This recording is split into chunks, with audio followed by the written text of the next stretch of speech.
यमुनाबाई आणि नामदेवराव आपल्या डोळ्यात अश्रू आणून आशेने मुलांकडे पाहत होते आणि मनामध्ये विचार करून रडत होते. कोणासाठी इतके कष्ट करून जीवन काढले? ज्यांच्यासाठी कष्ट केले त्यांनीच हा दिवस दाखवला. रडून रडून यमुनाबाई आणि नामदेवराव आपले दुःख यमुनाबाईंना सांगत होते. नामदेवराव आणि यमुनाबाई यांचे वय आता एकंदरीत 65 ओलांडून 70च्या आसपास होतं. परंतु या वयामध्ये जे भोगायला आलं ते कोणाच्याही वाट्याला येऊ नये असेच ते देवाकडे प्रार्थना करत होते.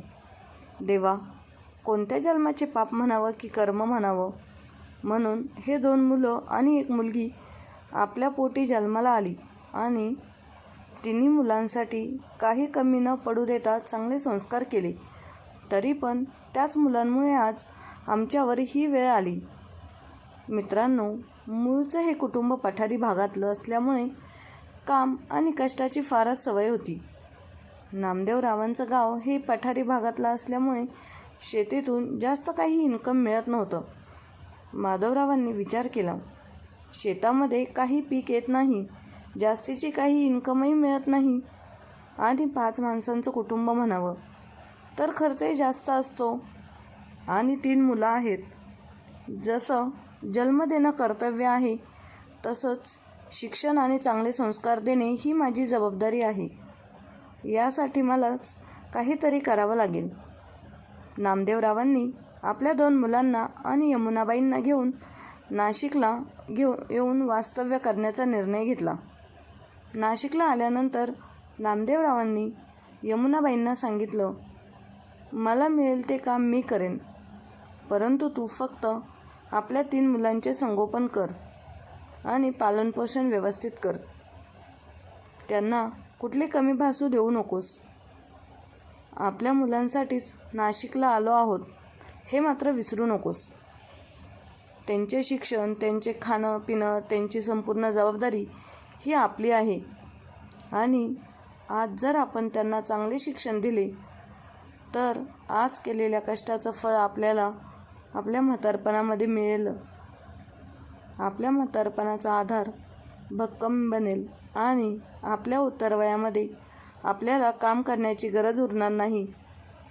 यमुनाबाई सुद्धा आपल्या पतीच्या होला हो म्हणाल्या आणि सांगितले, तुम्ही काही काळजी करू नका, मी सर्व काही व्यवस्थित करेन. नामदेवराव डबेवाल्याचे काम करायचे. लोक ऑफिसला गेले की ते त्यांच्या घरून त्यांचे डबे घ्यायचे आणि ज्याच्या त्याच्या जागेवर नेऊन द्यायचे आणि बाकीच्या वेळेत रेल्वे स्टेशनला बसून लोकांचे बूट पॉलिश करून देत असत. अशी छोटी मोठी कोणतीही कामं करत होते. परंतु आता जसे मुलं मोठे होत चालले होते तसा खर्चही वाढत चालला होता. नामदेवरावांना याची जाणीव झाली होती. परंतु किती काम करून पैसे तर तेवढेच घरात येत होते हे मात्र यमुनाबाईंच्या लक्षामध्ये येत होतं आणि त्यांनी ठरवलं की आपल्या नवऱ्याला मदत म्हणून आणि संसाराला हातभार लागावा म्हणून त्यांनी घरच्या घरी डबे बनवायची पद्धत सुरू केली. डब्यांबरोबर त्या चटण्या बनवायच्या. चटण्या सगळ्यांनाच खूप आवडायच्या. त्या रोज वेगवेगळ्या प्रकारच्या चटण्या देत असत. ज्यांना डबे दिले जायचे त्यांना तो चटण्या खूप आवडायच्या. ते आवर्जून त्यांना सांगायचे की चटण्या रोज देत जा, आम्हाला भाजी आवडली नाही तर आम्ही चटणी खात जाऊ.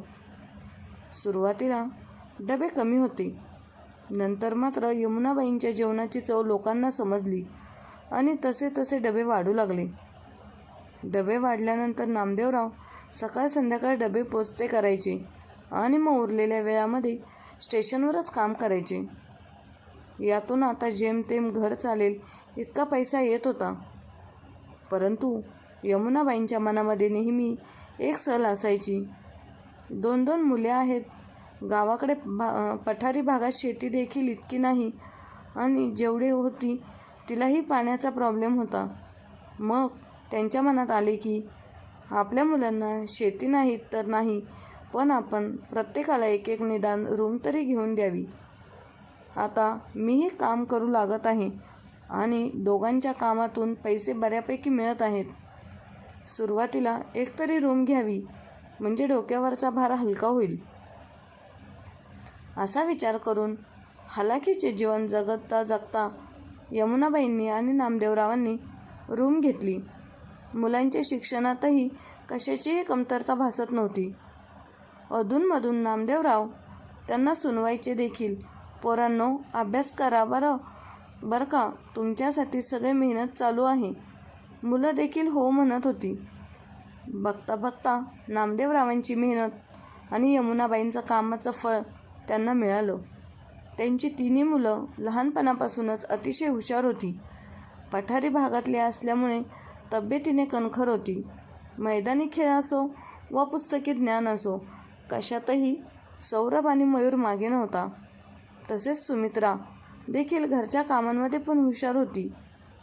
आईवडिलांची मेहनत डोळ्यांनी पाहून मनामध्ये निश्चय केला होता, काही झालं तरी लवकरात लवकर स्वतःच्या पायावरती उभे राहून आईवडिलांच्या खांद्यावरची जबाबदारी आपल्या खांद्यावर घ्यायची. हळूहळू तिघांचे शिक्षण पूर्ण होतं चाललं होतं आणि जसे जसे मुलं मोठे होत चालली होती तसेच आईबाबांना सांगायचे, आई बाबा, आता फक्त 1-2 वर्षे मेहनत करा, त्यानंतर तुमचे सुखाचे दिवस येणार आहेत. आईबापांना देखील खूप आनंद होत होता.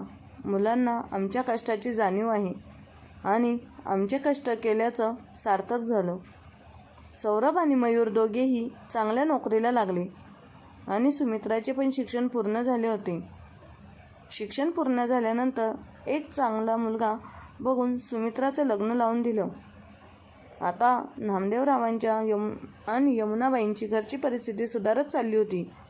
गावालाही त्यांनी प्रगती केली होती.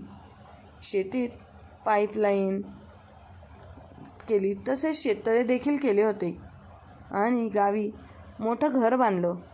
सगळं काही सुरळीत चालू होतं आणि आता नामदेवरावांनी आपल्या दोन्ही मुलांना सोबत घेऊन चर्चा करण्याचे ठरवलं. बाळांनो, आपलं गावी तर जमीन घर बऱ्यापैकी व्यवस्थित झालेलं आहे. शहरामध्ये देखील एक रूम झालेली आहे. तुमचं शिक्षण देखील पूर्ण झाले आणि तुम्ही नोकरीला देखील लागले आहात. आता मी आणि तुमची आई खूप दमत चाललेलो आहे. दिवसेंदिवस आता आमच्यासाठी काम होत नाही. फक्त एकच स्वप्न बाकी आहे, ते म्हणजे अजून एक रूम घ्यायचं आणि तुमचं लग्न करायचं आणि थोडेफार दागिने ताईसाठी करा. तेव्हा परिस्थितीमुळे आम्हाला तिला जास्त काही करता आलं नाही. म्हणजे तेही तुम्ही दोघांमध्ये एक एक रूम घ्या, म्हणजे दोघांनी निम्मे निम्मे पैसे भरून घ्या, जेणेकरून उद्या भविष्यामध्ये तुमच्यातही भांडण नको आणि दोघांना एक रूम राहण्यापुरती मिळेल. दोन्ही मुलांना वडिलांचा निर्णय आवडला. दोघांनी सांगितलं, बाबा, तुम्ही काही काळजी करू नका, आपण रूम घेऊन टाकू आणि आम्ही दोघेही त्या रूमचे हप्ते फेडू, तसेच ताईलासुद्धा दागिने करू. त्यानंतर बाबांनी सांगितलं, बाळांनो, आता तुमचं देखील वय झालं आहे. आता तुमच्या लग्नाची काहीतरी तयारी करावी लागेल. एकदा का तुमची लग्न झाली, दोघांचे 4 झाले की आम्ही आमचं मोकळं झालो. दोघांनी बाबांच्या होला हो करत लग्नासाठी होकारार्थी मान हलवली. आपल्या दोन्ही मुलांना मुली पाहण्यासाठी सुरुवात केली, परंतु बाबांनी पाहिलेली एकही मुलगी मुलांना आवडत नव्हती. नामदेवरावांनी त्यांना सांगितलं, तुम्ही तुमच्या चॉईसने मुलगी पाहणार असाल तरी चालेल आम्हाला. आणि ऑलरेडी दोघांनी आपल्या लग्नासाठी मुली पाहून ठेवली होती. सौरभ आणि मयूर म्हणाला, बाबा, आम्ही लग्नासाठी मुली पाहिल्या आहेत आणि आम्हाला पसंत देखील आहे. नामदेवराव म्हणाले, चला, माझ्या डोक्यावरचंही तरी ओझं तुम्ही कमी करून टाकलं. बस, फक्त एकदा त्या मुलींना भेटू द्या. बाबांनी दोन्ही मुलांना सांगितलं, दोन्ही घरच्या मुलीकडच्या पाहुण्यांना आपल्या घरी जेवणासाठी बोलून घ्या, तेव्हाच मुली पाहण्याचा कार्यक्रम करूयात. दुसऱ्या दिवशी मयूर आणि सौरभने त्यांच्या होणाऱ्या बायकांच्या घरच्यांना फोन केला आणि सांगितलं, आमच्याकडे उद्या जेवणासाठी या. पाहुणे आल्याच्या नंतरला यमुनाबाईंचं वय असल्यामुळे दोन्ही मुलांनी पाहुण्यांचा चांगला पाहुणचार केला दोन्ही मुली मिडल क्लास घरातीलच होत्या. त्यांनाही सौरभ आणि मयूरच्या घरची मंडळी पसंत पडली आणि लग्नाला होकार दिला. दोन्ही मुलांचे लग्न झाल्यानंतर यमुनाबाई नामदेवरावांना म्हणतात, बस आता अजून मला काही नको. दोघांना एक एक मुलगा झालं म्हणजे आपल्या कष्टाचं चीज झालं. बघता बघता दोघांच्या लग्नाला वर्षे उलटून गेली आणि दोन्ही मुलांना एक एक मुलगा झाला. घरामध्ये आनंदाचं वातावरण तयार झालं. आजी आजोबा आपल्या नातवंडांना घेऊन मंदिरात जायचे, गार्डनला जायचे. त्यांच्यावरती चांगले संस्कार करायचे. त्यांना रामाच्या कृष्णाच्या गोष्टी सांगून हुशार बनवत होते.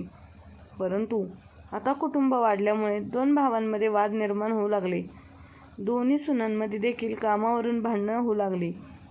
आजपर्यंत जी मुलं आधी लक्ष्मीराम सारखी राहत होती, आपल्या आईवडिलांचा आदर करत होती, ती आज त्यांच्याच वडिलांसमोर मोठा आवाज करून भांडत होती.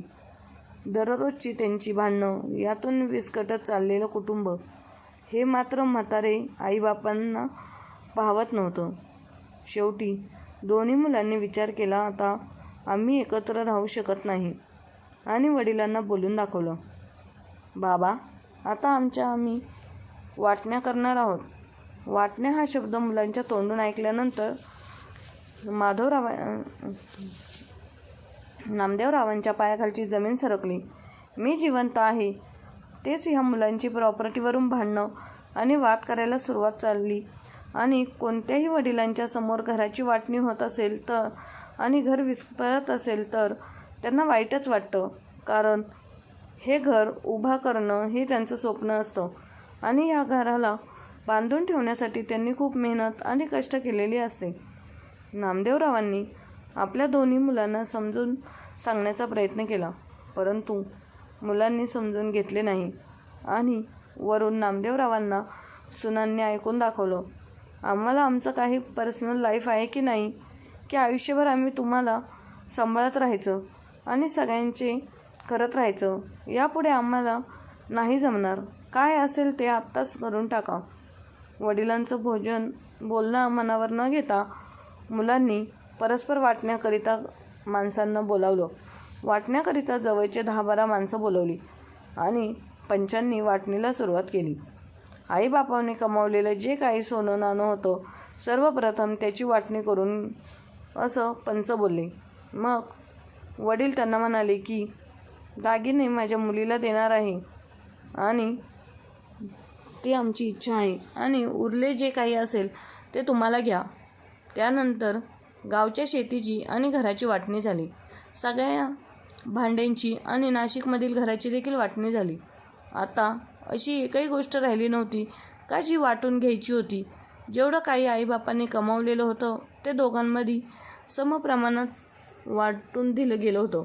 आता शेवटची एकच वाटणी बाकी होती. पंचांनी सांगितलं, आता शेवटची एकच वाटणी बाकी आहे, ती खूप महत्त्वाची आहे. ती वाटणी ज्यांच्या वाट्याला येईल त्यांचं परभाग्य असेल. ती वाटणी म्हणजे आईवडिलांची होती. पंचांनी सांगितलं, कोण तयार आहे आईवडिलांना सांभाळण्यासाठी? एक मुलगा दुसऱ्या मुलाकडे पाहत होता आणि दुसरा मुलगा विचार करत होता. यमुनाबाईंच्या आणि नामदेवरावांच्या मनामध्ये विचार आला, दोन्ही मुलं आमचीच आहेत. ठीक आहे, आज त्यांनी वाटणी केली आहे, दोघांनी वेगळे राहण्याचा निर्णय घेतला आहे. परंतु शेवटी काही झालं तरी रक्त आहे. दोघे जरी वेगळे राहिलो तरी आम्हाला दोघे कधीही अंतर देणार नाहीत आणि लहानपणापासून आम्ही कधीही त्यांना परकेपणा जाणून दिला नाही. नामदेवरावांचे विचार करावा. शंकराच्या मंदिरामध्ये मिळालेला प्रसाद मी स्वतः न खाता माझ्या मुलांसाठी हातामध्ये घरी घेऊन येत होतो. त्यांच्या शिक्षणासाठी त्यांचा प्रत्येक स्वप्न पूर्ण व्हावं यासाठी आम्ही दोघांनी खूप मेहनत केली आहे, खूप कष्ट केले आहेत. नक्कीच ते दोघं आम्हाला सांभाळतील ही आशा मनात ठेवून दोघे आईबाप डोळ्यांमध्ये अश्रू आणत आपल्या मुलांकडे पाहत होते. परंतु मोठ्या मुलाने उत्तर दिलं, माझ्या घरी माझी मुलं माझी बायको असतात आणि चौथ्या माणसाला जागा होत नाही. आणि धाकट्या मुलाने सांगितलं, हो पंच, मी आईबाबांना सांभाळण्यासाठी तयार आहे, परंतु तेवढ्यातच धाकट्या मुलाची बायको म्हणाली, आपण काय मक्ता उचलला आहे का एकानेच दोघांना सांभाळण्याचा? धाकट्या सुनेचे सांगितलं, माझी रूम तर लहान आहे, त्यामुळे मी दोन्ही आईबाबांचा सांभाळ करू शकत नाही. आईवडील आपल्या मुलांकडे पाहत होते. मुलांचे उत्तर ऐकल्यानंतर त्यांच्या डोळ्यात अश्रूंनी बांध फोडला आणि मोठमोठ्याने रडू लागले. ज्यांच्यासाठी आपण आपल्या सर्व जीवन समर्पित केलं, आज त्याच मुलांनी आपल्याला सांभाळायला नकार दिला. पण पंचांनी त्यांना सांगितलं, मोठ्या मुलाकडे आई राहील आणि धाकट्या मुलाकडे बाबा. आईबाबांच्या म्हातारपणाच्या वेळी त्यांची ताटातूट केली आणि धक्का दोघा पती पत्नीला सहन झाला नाही आणि याच टेन्शनमुळे दुसऱ्या महिन्यातच नामदेवरावांचा मृत्यू झाला. नामदेवरावांचा मृत्यू झाल्यानंतर यमुनाबाईंना मोठा धक्का बसला होता. आता यमुनाबाई हे एकट्याच राहिल्या होत्या. नवरा आपल्याला सोडून गेला हा धक्का त्यांना पचवता येत नव्हता आणि परत त्यामध्ये नवीन काही भांडण उभं राहिलं आहे, ते म्हणजे यमुनाबाईंना आता सांभाळणार कोण? परत आता दोन्ही मुलांमध्ये वाद सुरू झाला. धाकटा मुलगा आणि सून म्हणायची, आमच्या वाटणीला बाबा आले होते, त्यांचा सांभाळ आम्ही केला. आईची वाट मोठ्या मुलाकडे आली होती. आईला सांभाळायचं की नाही त्यांचा तो पाहिल. बाबांचा सर्व काही विधी मी पार पाडला आहे. आईची जबाबदारी मोठ्याची आहे. त्याला जमत असेल तर त्याने सांभाळावं आणि नसेल तर जमत तर सरळ त्याने आईला वृद्धाश्रमात सोडून द्यावं. परंतु आम्ही काही सांभाळायला तयार नाही आहे. आणि आपल्या लहान पोरांच्या आणि सुनेच्या तोंडातून आलेले शब्द यमुनाबाईंच्या काळजाला खोल करून आरपार जात होते. यमुनाबाई विचार करत होत्या की हाच तो मुलगा आहे का ज्याला मी जन्म दिलाय, लहानाचं मोठं केले, त्यांचं पालनपोषण सांभाळ मी केलाय. आज तोच मुलगा सरळ बोलतोय, मी बापाला सांभाळले, आईला सांभाळू शकत नाही आणि वरून बोलतोय की वृद्धाश्रमामध्ये सोड आईला. आईला खूप वाईट वाटत होतं, परंतु आई मनाशी रडत होती आणि दोन्ही मुलांपुढे दयेची भीक मागत होती. पोरांनो, कृपा करा माझ्यावर. हवं तर तुमच्या पुढे मी पदर पसरून भीक मागते, पण मला वृद्धाश्रमामध्ये टाकू नका. काय असेल शिळंपाकं ते तुम्ही मला द्या, ते खाऊन मी तुमच्यापाशी दिवस काढेल, पण मला वृद्धाश्रमामध्ये सोडू नका. एक आई रडून रडून आपल्या दोन मुलांपुढे हात पसरून भीक मागत होती सांभाळण्यासाठी. त्या आईची याचना पाहून पंचांना सुद्धा कीव आली. अरे मुलांनो, ज्या आईने तुम्हाला जन्म दिला त्याच आईला तुमच्या पुढे पदर पसरायला लावलंय. मी जास्त काहीच बोलत नाही, परंतु मधला मार्ग नक्की सांगू शकतो. पंचांनी परत निर्णय सांगितला की एक महिना दोन्ही मुलांकडे आई राहील. असं केल्याने आईलाही त्रास होणार नाही आणि मुलांनाही सांभाळण्यासाठी त्रास होणार नाही. पंचांचा निर्णय दोन्ही मुलांना मान्य झाला. दोन्ही मुले आईला सांभाळण्यासाठी एक महिना तयार झाली. परंतु जेव्हा 1 महिना असा आला की मोठा मुलगा म्हणाला की मी ज्या महिन्यामध्ये आईला सांभाळतो त्या महिन्यामध्ये 31 दिवस आहेत आणि लहान भावाकडे जेव्हाही सांभाळायला असते त्या महिन्यामध्ये 28 दिवस असतात. मी का 3 दिवस एक्स्ट्रा आईला सांभाळू? 3 दिवस एक्स्ट्रा सांभाळण्यामुळे मुलांमध्ये झालेला वाद आईच्या कानावर गेला आणि मनामध्ये विचार केला, ज्या मुलांना लहानपणापासून कोणतीही गोष्ट कमी पडू दिली नाही, घरची परिस्थिती नसतानासुद्धा 2 मुले असून त्यांना सगळं काही वेळच्या वेळी दिलं आणि आज तेच मुलं मला 3 दिवस एक्स्ट्रा सांभाळण्यावरून भांडत आहे. हे जेव्हा त्यांच्या मुलीला म्हणजे सुमित्राला कळले तेव्हा ती तिथून आपल्या घरी घेऊन जाण्यास तयार झाली. तेव्हा तिला या गोष्टींचे वाईट वाटले की आपल्या आईवडिलांनी आपल्यासाठी परिस्थिती नसतानाही एवढे काही केले, आपल्या आईवडिलांना सांभाळण्यासाठी तयार होत नाहीत. मग सुमित्रा आपल्या आईला आपल्या घरी घेऊन जाते. मग ती घरी गेल्यावर आपल्या आईचा चांगल्या पद्धतीने पाहुणचार करते. पण यमुनाबाईंना काही करमत नाही. त्यांना या गोष्टीचं वाईट वाटत असतं की एवढं करून देखील त्यांना आपलं काहीच किंमत नाही. त्या तिथे थोड्या दिवस राहतात. त्यानंतर सुमित्राला तुझी आई आता येते, तुझी आई आता किती दिवस राहणार आहे? मी आता आपल्या इथेच कायम राहील. त्यावर तिचे पती म्हणतात की हे काय धर्मशाळा आहे का? कोणी येईल इथे राहील? त्यांना एवढी 2 मुले असताना देखील ते आपल्या इथे राहत आहेत. त्यांना आपल्या आईला सांभाळता येत नाही का? त्यावर तिला एवढं त्यांच्या बोलण्याचं वाईट वाटतं की त्यांच्यासोबत एवढं चांगलं राहतो तरी ते आपल्या आईला सांभाळत नाहीत. मग ते कामाला जाताना तिला बोलतात की तुझ्या आईला तुझ्या भावाकडे नेऊन घाल, नाही तर वृद्धाश्रमात नेऊन घाल. ह्या गोष्टींचे तिला इतके वाईट वाटत होते की ते आपल्याला इथे देखील ठेवू शकत नाही. मग ती विचार करते, आता आपण काय करायचं. चुकून यमुनाबाई त्या दोघांचं सगळं बोलणं ऐकतात. तेव्हा त्या सुमित्राला म्हणतात की मला वृद्धाश्रमात नेऊन घाल. या गोष्टींचा तिला खूप वाईट वाटत असता की एवढे मुलं असून देखील आपल्या आईला वृद्धाश्रमात जाण्याची वेळ येते. मग शेवटी त्या आईने वृद्धाश्रमाचा आसरा घेतला आणि यमुनाबाईंनी स्वतःच वृद्धाश्रमात जाण्याचा निर्णय घेतला. आणि मुलांनी त्यांचा निर्णय सांगितला आणि मुलांना तर खूपच चांगलं वाटलं की आता आईच्या कटकटीपासून आपली सुटका होणार. त्याही खूप खुश होत्या. यमुनाबाई म्हणाले, यांच्या कटकटीपेक्षा मी वृद्धाश्रमात जाऊन त्यांच्या समवयस असणाऱ्या मैत्रिणींबरोबर मी माझं शेवटचं आयुष्य घालवेल. म्हणून त्या वृद्धाश्रमात जाण्यास त्यांनी निर्णय घेतला. वृद्धाश्रमात गेल्यानंतर त्यांना असं समजलं की आपल्यासारख्या खूपशा महिला या वृद्धाश्रमात आहेत. तिथेही त्या मेहनत करून स्वतःच्या पायावर उभे राहत आहेत. सूनबाई वेगवेगळ्या प्रकारच्या चटण्या, पापड, मसाले खूप चांगल्या प्रकारे बनवायच्या आणि त्यांच्या हातात चटण्या तर सगळ्यांना खूप आवडायच्या. मग त्यांनी ठरवलं की आपण त्याचा बिझनेस करूया. म्हणून त्यांनी वृद्धाश्रमातील सर्व बायकांना त्यांचा प्लॅन सांगितला की आपण सर्वांनी एकत्र येऊन वेगवेगळ्या प्रकारच्या चटण्या, पापड, लोणचे बनवायचं आणि मग ते मार्केटमध्ये पोहोचवायचं. त्यांची 20 जणांची टीम तयार झाली. वृद्धाश्रमातील 20 बायका यमुनाबाईसोबत काम करायला तयार झाल्या. त्यांच्याही कालगुणांना वाव मिळत नव्हता, त्यामुळे त्याही आनंदाने भाग घेऊ लागल्या. मग त्यांची सुरुवात झाली. चटणी बनवणे, त्या पॅक करून मार्केटमध्ये पोहोचवणे. मार्केटिंगसाठी त्यांनी 2 मुलांचा आधार घेतला. ते मुलं मार्केटमध्ये त्यांच्या चटण्या, पापड, लोणचे पाठवू लागले. नंतर चटणी आणि पापड यांची मागणी वाढू लागली. जसजशी मागणी वाढू लागली तसतसं त्यांची पब्लिसिटी खूप चांगली होऊ लागली आणि त्यांचा बिझनेस एक नावारूपाला आला.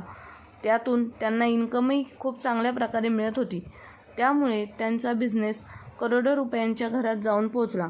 यमुनाबाईंनी नंतर पापड, चटणी परदेशात पाठवण्याचा सुद्धा विचार केला आणि तो विचार त्यांनी त्यांच्या वृद्धाश्रमातील महिलांना सांगितला.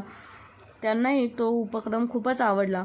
एके दिवशी एक नामांकित कुटुंब वृद्धाश्रमाला भेट देण्यासाठी आले होते. ते वृद्धाश्रमातील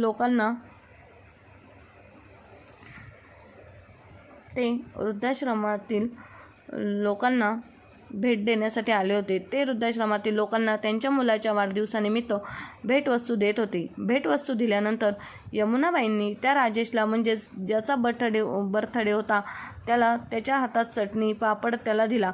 त्याने तिथेच बसून ते चटणी आणि पापड खाल्ले तर ते खूपच आवडला. त्यावर त्याचे वडील सुदाम म्हणाले, यमुनाबाई, हे पापड व चटणी तुम्ही इथे बनवता का?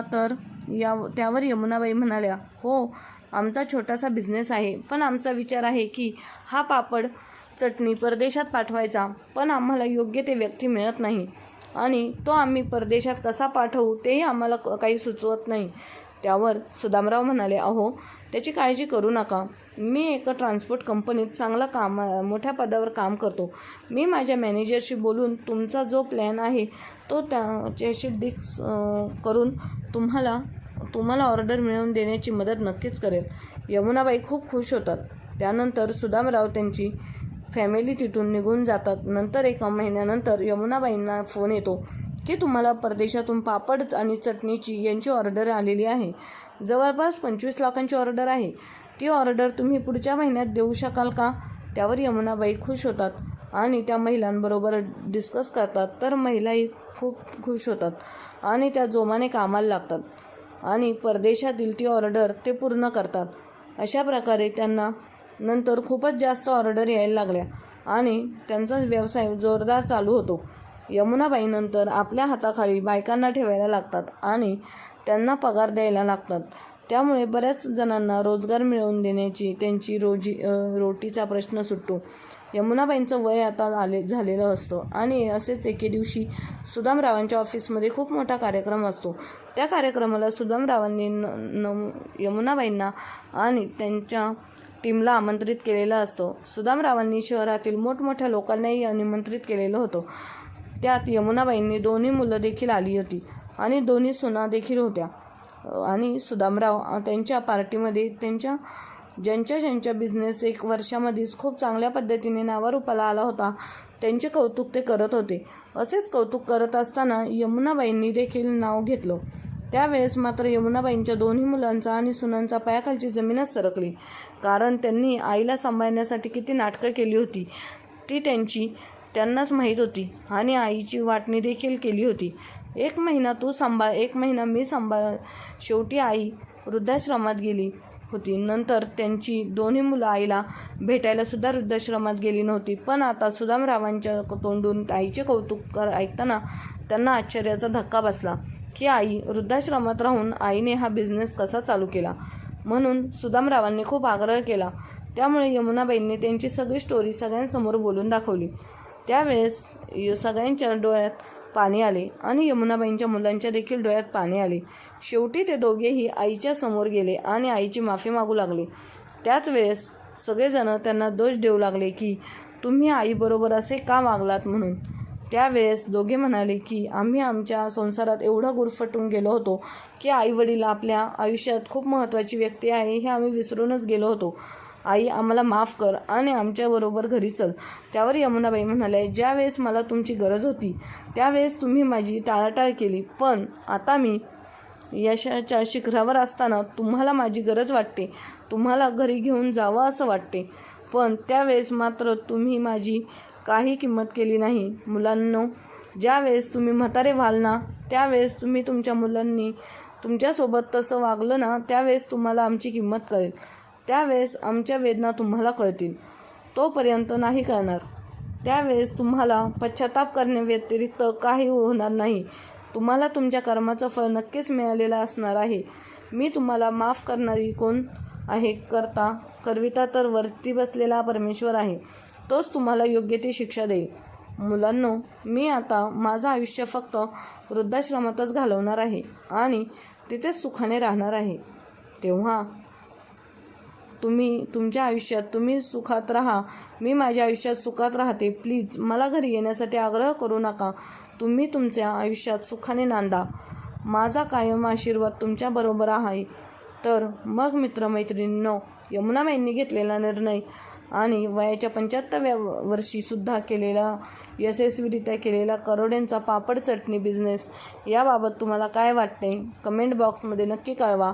आणि यांची कथा आवडली असेल तर शेअर, सबस्क्राईब नक्की करा. धन्यवाद.